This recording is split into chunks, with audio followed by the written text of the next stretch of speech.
Nick Pope, welcome to you. Thank you. Now, you were part of this effort to track UFO sightings, and I know 90% of the time it was due to factors like weather or an airplane or satellites. But give us some examples of the kind of reports that you were looking into that were unexplained.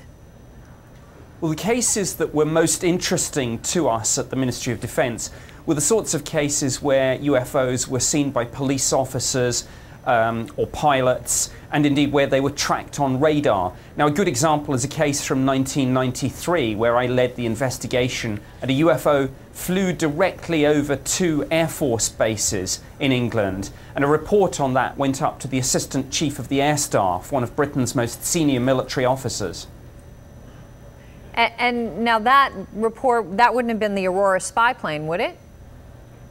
Well, now that was interesting because we were in the middle of a controversy about whether secret prototype aircraft were operating over the United Kingdom or not.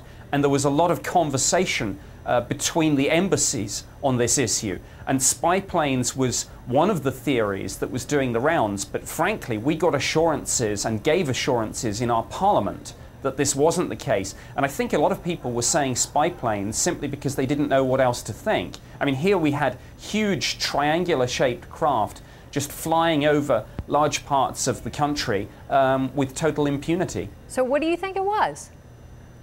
Well, we don't know to this day, and the case file on this incident is one of the files that's been opened to the public. And there's a marvelous quote in it where my head of division briefs these senior military officers and says, in summary, there is some evidence to suggest that an unidentified object or objects flew over the United Kingdom on the night in question. And frankly, we didn't know what else to say. We'd eliminated all the conventional explanations and we were left with a complete mystery. One of Britain's most famous UFO sightings, called the Rendlesham Forest Incident, was actually reported by an American Air Force commander who was stationed there. Explain to us what he reported.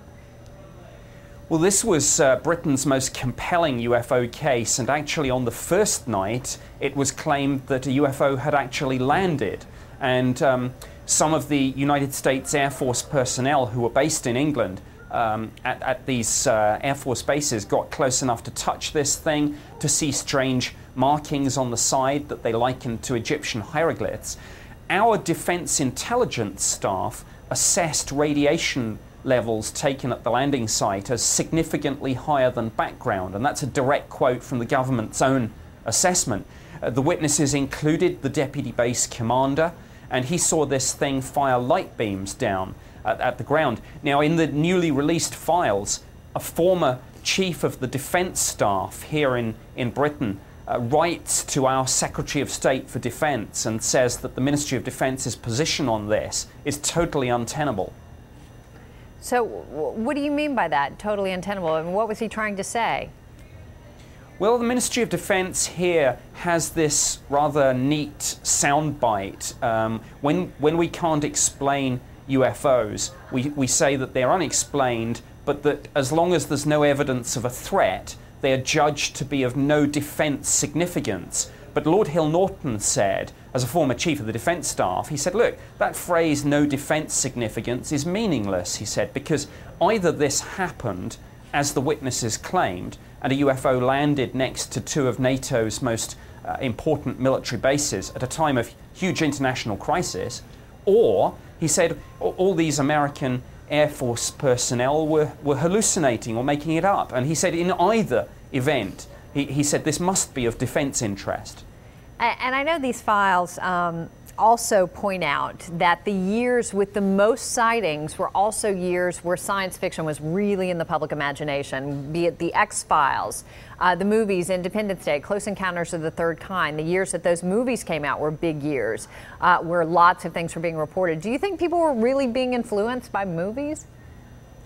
There is some sort of a relationship. I mean, maybe it makes people who've had a sighting more inclined to make a report. But really, one can point to other years where there were big blockbuster movies with UFO and alien themes, like E.T., or like the remake of The War of the Worlds. And there was no spike in the figures in those years. So I think that's a little bit wide of the mark, to be honest. And Nick, you didn't start off as a UFO researcher per se. In fact, you were a skeptic about all this. What was it that made you a believer? Well, I was a career government man. I served for 21 years in the Ministry of Defense. I certainly had no belief or no interest in UFOs. But the more I looked at these files, going back to the 50s, and the Ministry of Defense has received 12,000 UFO reports from that time to the present day. I looked into those files, I investigated the cases that happened on my tour of duty, and I began to think that while most of them could be easily explained, there were these small number, the 5% or so, where it did seem we had strong evidence that structured craft were performing speeds and maneuvers that we couldn't match. Did any of us think they were extraterrestrial? Well, you know, no, we weren't paid up believers in little green men, but we didn't have an explanation either. So we just thought that there were some interesting defense and national security issues here. All right, Nick Pope with his perspective joining us tonight. Nick, thanks so much for your time.